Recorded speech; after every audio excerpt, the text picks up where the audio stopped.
हमारे साथ अरविंद राजभर जी जुड़ चुके हैं, जो कि आप जानते हैं एक बड़ी खबर लेकर आए थे जब तस्वीर उनके पिता के साथ उनकी और अमित शाह की देश ने देखी थी।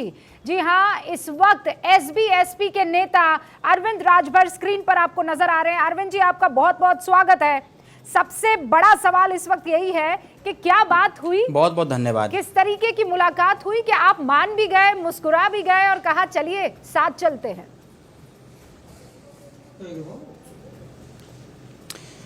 देखिए, सबसे पहले मैं आपकी पूरी टीम को बहुत बहुत बधाई और बहुत बहुत धन्यवाद दूंगा। और ये मुलाकात जो अभी पिछले दिनों हुई थी, ये मुलाकात की बात वहीं से शुरुआत हुई जहां से ये बात ख़त्म हुई थी। जिन बातों को लेकर के सुहेलदेव भारतीय समाज पार्टी ने 2019 के चुनाव के पहले अपना समर्थन वापस लिया था, हमारे जो प्रमुख मुद्दे थे वो सामाजिक न्याय के मुद्दे थे। और एक सबसे बड़ा जो मुद्दा हमारा है भर राजभर जाति को अनुसूचित जनजाति में शामिल करने का। इसके साथ साथ हम जिन गरीबों की रहनुमाई करते हैं, जिनके पक्ष में हम हमेशा बोलते रहते हैं, वो गरीब बेचारे हैं, शोषित हैं, पीड़ित हैं, लाचार हैं, बेबस हैं। ऐसे लोगों का दिन कब बदलेगा, ऐसे लोग जो सपना देखते हैं वो सपना कैसे साकार होगा, इन मुद्दों को लेकर के माननीय गृह मंत्री जी से मुलाकात हुई थी। और मुलाकात के दरमियान उन सारे मुद्दों पर बातें हुई, जैसे बिजली बिल माफी का सवाल रहा हो, एक समान शिक्षा का सवाल रहा हो, और उसके बाद निःशुल्क स्वास्थ्य संबंधी सेवाओं का सवाल रहा हो, पूर्वांचल राज्य अलग कराने की बात रही हो। ये सुहेलदेव भारतीय समाज पार्टी की तरफ से ये बातें तो बार बार बीजेपी को कही गई थी और शायद इसीलिए आप लोग बीच में गुस्सा भी हो गए थे, अपना समर्थन वापस ले लिया था। तो फोन किसकी तरफ से आया? आपकी तरफ से अमित शाह जी को आया कि अमित शाह जी की तरफ से आप लोगों को आया? देखिए, विगत 2022 के चुनाव में हम इस चीज़ को हमेशा कहते भी थे कि हम अपनी ताकत का एहसास कराएंगे उन राजनीतिक पार्टियों को जो राजनीतिक पार्टियां हम लोगों को कमज़ोर आंकने का प्रयास करती हैं। डबल इंजन की सरकार थी। 2022 चुनाव में भी तमाम तरह के कयास भी लगाए जा रहे थे, तमाम तरह की बातें भी हो रही थीं। तो 2022 के चुनाव में जो हमारा क्षेत्र है पूर्वांचल में हमने भारतीय जनता पार्टी को उस रथ को रोकने का कार्य किया था। तो ये जो पहल किया गया, ये पहल माननीय प्रधानमंत्री जी के नेतृत्व में, माननीय गृह मंत्री जी के द्वारा और माननीय उत्तर प्रदेश के माननीय मुख्यमंत्री जी के द्वारा पहल किया गया था। और इस पहल में क्योंकि पार्टी का एक एजेंडा भी है कि हम उन लोगों की बात करते हैं जो लोग सामाजिक, शैक्षणिक और राजनीतिक स्तर पर पिछड़े गए लोग हैं। तो एक सबसे बड़ा अवसर आया हुआ था राष्ट्रपति चुनाव का। एक दलित की बेटी को राष्ट्रपति चुनाव के लिए पार्टिसिपेट किया गया था, उतारा गया था। हाँ। माननीय मुख्यमंत्री जी ने हम लोगों से समर्थन मांगा, क्योंकि ये बात समझने वाली है कि उस दरमियान हम समाजवादी गठबंधन के साथ थे। दूसरी तरफ विपक्ष का प्रत्याशी था। माननीय अखिलेश जी के द्वारा कभी भी हमारे तरफ से कभी भी अखिलेश जी के द्वारा हमसे वोट मांगने का कार्य नहीं किया गया। मैं तो धन्यवाद दूंगा माननीय मुख्यमंत्री जी को। माननीय मुख्यमंत्री जी का फ़ोन आया कि भाई मिलना चाहते हैं, आपके साथ बैठना चाहते हैं, और वो कुल मिला जुला कर 4 से 5 घंटे में सारी बातें फाइनल हो गई। हाँ। हमने कहा कि हम आदिवासियों की बात करते हैं, दलितों पिछड़ों की बात करते हैं, और संजोग अच्छा है कि एक आदिवासी की बेटी राष्ट्रपति पद के लिए प्रत्याशी है। हमारा पूरा समर्थन रहेगा उनके साथ। यहीं से बात शुरुआत हुई और शुरुआत होते होते गृह मंत्री माननीय प्रधानमंत्री फिर से तब प्रज्वलित हुई मोहब्बत की लौ जब राष्ट्रपति के चुनाव का समय आ गया था। लेकिन अब किन बातों पर आप लोग माने हैं?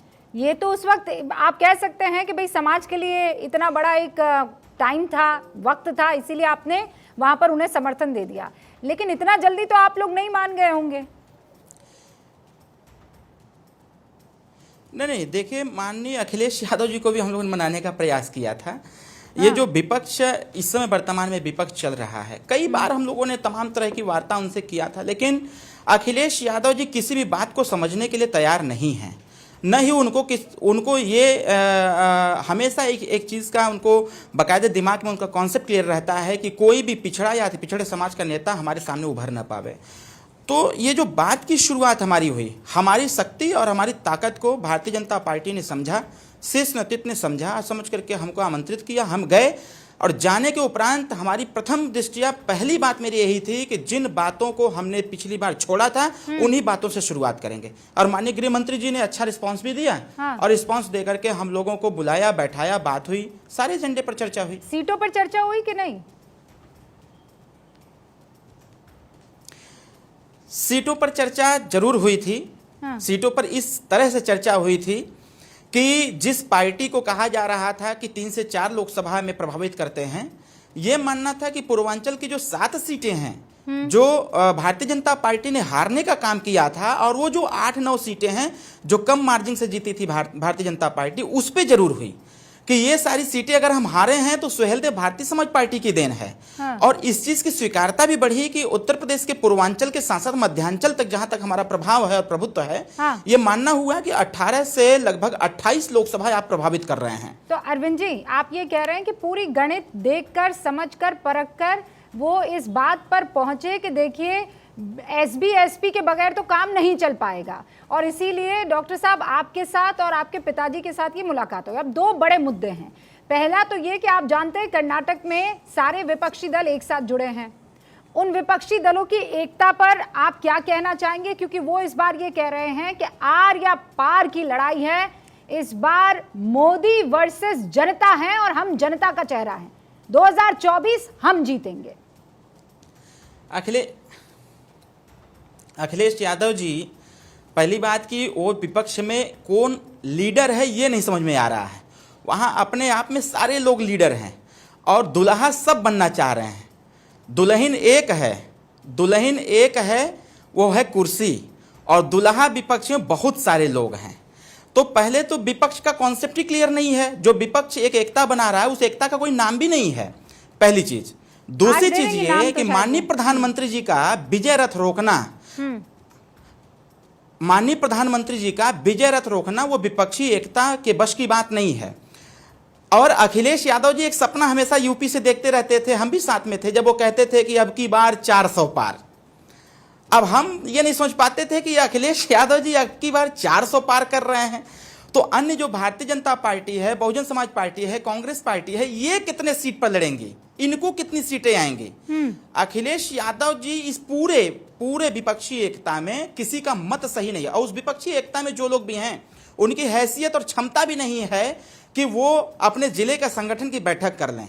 ऐसे लोगों को सिर्फ जैसे दुकान में सामान सजाए जाते हैं ना कि अच्छा दुकान हमारा दिखे, तो ये एक राजनीतिक रूपी जो विपक्ष है, उस विपक्ष की एक दुकान है, उस दुकान में वो सामान है, उसमें कुछ सामान बिक जा रहे हैं, कुछ सामान नहीं बिक पा रहे हैं। पर डॉक्टर राजभर, तो वो एक गीदड़ भभकी देने का प्रयास कर रहे हैं। ये आरोप लगता है कि आप बार-बार दुकान बदल लेते हैं, आप अपनी पार्टी का टोकरा उठाते हैं, और जब आपका मन करता है तब आप इस खाने आ जाते हैं, जब आपका मन करता है तब आप उस खाने चले जाते हैं।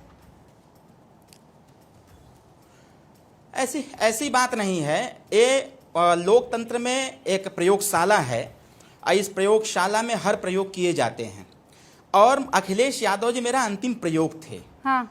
ये क्योंकि माननीय नेताजी, माननीय मुलायम सिंह यादव जी कुछ और थे, और माननीय अखिलेश यादव जी, माननीय नेताजी का 1% भी गुण उनके अंदर नहीं है। मैं कम से कम 150 बार उनसे मीटिंग किया हूं, आधे घंटे, 1 घंटे। 22 का गठबंधन हमारे नेतृत्व में हुआ था। हाँ। उनके पास कोई कॉन्सेप्ट नहीं है, उनके पास सिर्फ एक कॉन्सेप्ट है। अब बताइए, कोई व्यक्ति ये कहता है, मैं ऑन रिकॉर्ड बोल रहा हूं, इस चीज को जरूर नोट करिएगा, अखिलेश यादव जी 2024 का जब चुनाव विफल होगा, विपक्ष जब हारेगा, तो अखिलेश यादव जी यही कहेंगे, अरे माहौल तो मोदी जी का था तो विपक्ष थोड़ी जीतेगा, हम लोगों में एकता ही नहीं थी। क्योंकि ये बात 2022 के चुनाव बीतने के बाद जब अखिलेश यादव जी से हमने पूछा था, हाँ। तो उन्होंने कहा कि मैं तो खुद चुनाव जीतना ही नहीं चाहता था, सरकार बनाना नहीं चाहता था, तो फिर प्रयास क्यों करें। नहीं, आप ये बड़ी बात कह रहे हैं। आप ये कह रहे हैं कि अखिलेश यादव चुनाव जीतना ही नहीं चाह रहे थे। मैं फिर कह रहा हूं, इसको नोट कर लीजिएगा, अखिलेश यादव जी का ये सबसे बड़ा जो स्टेटमेंट रहा है, मैं उसका खुद प्रत्यक्ष प्रमाण हूं। अखिलेश यादव जी ने यह कहा था मेरे सामने, जब मेरे द्वारा यह पूछा गया, मैं सांत्वना देने गया था कि 2022 का चुनाव में कोई दिक्कत नहीं है, हार गए, लेकिन 2024 सामने है, भारतीय जनता पार्टी के रथ को रोका जाएगा। उनका स्टेटमेंट 2 लाइन का यह था कि 2022 का चुनाव तो हम जीतना ही नहीं चाहते थे, तो फिर छोड़ो उसको, 2024 में तो मोदी जी ही आएंगे, हम लोग का लक्ष्य 2027 हो। ये अखिलेश यादव जी भी एक एक्सपेरिमेंट कर रहे हैं। मैं बहुत मीडिया के सामने नहीं आता हूं, आज पहली बार मैं आपके सामने बैठा हुआ हूं, लेकिन ये चीजें मैं जब सुना तो मुझे लगा कि ये अखिलेश यादव जी की मानसिकता कहां है, और ऐसे अखिलेश यादव जी को लेकर के उत्तर प्रदेश में भारतीय जनता पार्टी का रथ रोकने का प्रयास किया जा रहा है। डॉक्टर साहब, पूर्वांचल 128 विधानसभा सीट देता है और 28 से 33 लोकसभा सीट है। एक तो बहुत बहुत शुक्रिया। और अखिलेश यादव जी कि कहाँ का, किसी आपने- अति पिछड़े, किसी आपने दलित, किसी भारत अति दलित। 24 पर मैं फिर कह यकीन रहा हूं। किया और आप हमारे साथ जुड़ने को राजी हो गए, बहुत बहुत शुक्रिया अव्वल तो। और दूसरा ये कि आप एक बहुत बड़ी बात कह रहे हैं और पहली मर्तबा आपसे बात करके लग रहा है कि आप एक बहुत संजीदा आदमी हैं। आप उन नेताओं में से नहीं है कि किसी के ऊपर भी चलते फिरते आरोप लगा देंगे, और आपकी बातों से मैं इतना महसूस कर पा रही हूँ। आप ये कह रहे हैं कि विपक्ष के एक बहुत बड़े चेहरे के तौर पर जिन्हें इस वक्त देखा जा रहा है अखिलेश यादव जी, वो ये कह रहे हैं कि 27 की तैयारी कर सकते हैं, 24 का चुनाव तो हम जीतेंगे नहीं, 22 तो मैं जीतना ही नहीं चाहता था। वो ऐसा क्यों कहेंगे? अखिलेश यादव 2027 की तैयारी कर रहे हैं, आप इसको नोट करें। 2024 अखिलेश यादव जी से कोई ताल्लुकात नहीं है। वो एक माहौल क्रिएट कर रहे हैं कि 2027 का हमारा माहौल अच्छा हो जाए। इस चीज को स्पष्ट तरीके से मैं कहना चाहता हूं। 2024 के चुनाव में यूपी एक 80 लोकसभा का प्रदेश है यूपी। हाँ। और यूपी में जिस प्रकार का माहौल अखिलेश के विपरीत चल रहा है, उनके पार्टी के ही कार्यकर्ता इस चीज का आरोप लगाते हैं। जो हमारे साथ कंधे से कंधा मिला के चलते थे, उनका आरोप है कि अखिलेश यादव जी सत्य को स्वीकार नहीं करते हैं। अच्छा, अब तो ये बात हो गई। अब मुझे एक और महत्वपूर्ण सवाल का जवाब दे दीजिए। ये जो विपक्षी एकता है, चलिए अखिलेश जी उनमें से एक हैं, आपके बकौल आपके कि वो 2027 की तैयारी कर रहे हैं, लेकिन बाकी सारी पार्टियां, अरविंद केजरीवाल, ममता बनर्जी, कांग्रेस, ये सब जो एक साथ आकर इस वक्त खड़े हुए हैं, ये तो संजीदगी के साथ चुनाव लड़ना चाहते हैं। और शायद यही वजह है कि एक दूसरे से जो भी मनमुटाव है वो दूर करके कह रहे हैं भाई सब सुलझा लिया जाएगा। देखिए, सब सुलझा लिया जाएगा, अभी लिया जाएगा ना। अभी देखते तो रहिए आगे आगे क्या होता है। अभी लोकसभा का चुनाव कुल मिला जुला के 6-7 महीना और है। अभी चलते रहिए, धीरे धीरे देखिए क्या कुछ होता है। उसी विपक्षी जो एकता है, जो गठबंधन है, आप देखिएगा कितने लोग इसमें से हटते हैं। आपको यकीन है कि लोग साथ नहीं चल पाएंगे? अब जाते जाते सर एक बहुत महत्वपूर्ण सवाल का जवाब दे दीजिए। बीजेपी तो परिवारवाद पर अटैक करती है, आपकी पार्टी को लेकर आरोप यही लगते हैं कि पिता और 2 बेटों की पार्टी है, तो ये परिवारवाद बीजेपी को नहीं दिखाई दे रहा? सुहेलदेव भारतीय समाज पार्टी असल में एक परिवार ही है। सुहेलदेव भारतीय समाज पार्टी एक परिवार ही है। और आरोप और प्रत्यारोप तो लगते रहते हैं, इसमें कौन सी बड़ी बात है?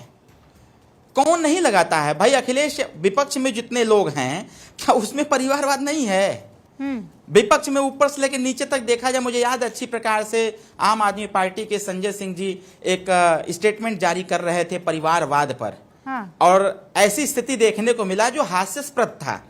जिस परिवारवाद पर वो टिप्पणी किया करते थे, उसी परिवारवाद को लेकर के वो पटना में बैठक कर रहे थे और उनके चारों तरफ वही परिवारवाद दिख रहा था। तो परिवारवाद की बात विपक्ष न करे तो बेटर है। वो तो नहीं कर रहे ना। वो ये कह रहे हैं कि बीजेपी क्या फिर आपके साथ कैसे मोहब्बत कर पाएगी, बीजेपी आपको साथ कैसे ले चल पाएगी, जब आप भी परिवारवाद का जीता जागता सबूत है। यही तो आरोप आप पर लगा रहे हैं वो लोग कि बीजेपी को आप में परिवारवाद नहीं दिखेगा। देखिए, आरोप प्रत्यारोप लगते रहते हैं। हम सभी लोग सुहेलदेव भारतीय समाज पार्टी एक परिवार की तरह है। हाँ, ये जरूर है कि ब्लड रिलेशन में अरविंद राजभर, माननीय ओम प्रकाश राजभर जी के पुत्र हैं, अरुण राजभर पुत्र हैं, तो इसको कोई भी संसार में इसको अलग नहीं कर सकता है। लेकिन सुहेलदेव भारतीय समाज पार्टी एक परिवार है और इस परिवार में बहुत सारे सदस्य हैं और उन सदस्यों का अपना अलग अलग एक रोल है। तो इस पे आरोप प्रत्यारोप लगाएं, उनका काम है आरोप लगाना, हमारा काम है काम करना। हम काम करते हैं, काम के दम पर अपना वजूद तैयार करते हैं और अपना वजूद तैयार करके देश की राजनीति में हम लोग भी अपना स्थान बनाने का प्रयास करते हैं। क्या सुहेलदेव समाज सुहेलदेव पार्टी में सुहेलदेव बहुजन समाज पार्टी, भारतीय समाज पार्टी, माफ कीजिएगा, भारतीय समाज पार्टी में कोई और अध्यक्ष बन सकता है कि नहीं बन सकता है, आपके पिता और आपके भाई के अलावा? क्यों नहीं? जिस दिन कोर कमेटी फैसला ले लेगी उस दिन मैं कह रहा हूं, अपना पद राष्ट्रीय प्रमुख महासचिव का पार्टी के साधन संसाधन से चलता हूं। मैं अपने रैलियों में कहता हूं, बैठकों में कहता हूं जिस दिन हमारा समय पूरा हो जाएगा और कोर कमेटी तय कर देगी कि नहीं अब अरविंद राजभर के स्थान पर किसी और को प्रमुख महासचिव बना दिया जाए, 100% मैं उसी दिन मैं अपनी पूरी संसाधन सहित उस व्यक्ति को सुपुर्द कर दूंगा कि आप पकड़ो, आप पार्टी को आगे बढ़ाओ, जहां तक हमारी क्षमता थी हमने बढ़ाया, आप किसी दूसरे पद पर काम किया जाएगा। सुहेल देव, भारतीय समाज पार्टी संविधान से चलता है, किसी एक व्यक्ति विशेष से नहीं चलता है, और संविधान हमारा यही कहता है कि हम हमेशा समय देते हैं, हमारी कोर कमेटी फैसला लेने के उपरांत सारे कार्य किए जाएंगे। डॉक्टर साहब बहुत बहुत शुक्रिया भारत 24 के साथ जुड़ने के लिए। सारी बड़ी खबरें इस वक्त आपने हम तक पहुंचाई है और आगे भी आपके साथ इसी तरीके से राब्ता रहेगा। बहुत बहुत शुक्रिया। बड़ा आरोप यहां पर डॉक्टर अरविंद राजभर अखिलेश यादव पर लगाते हुए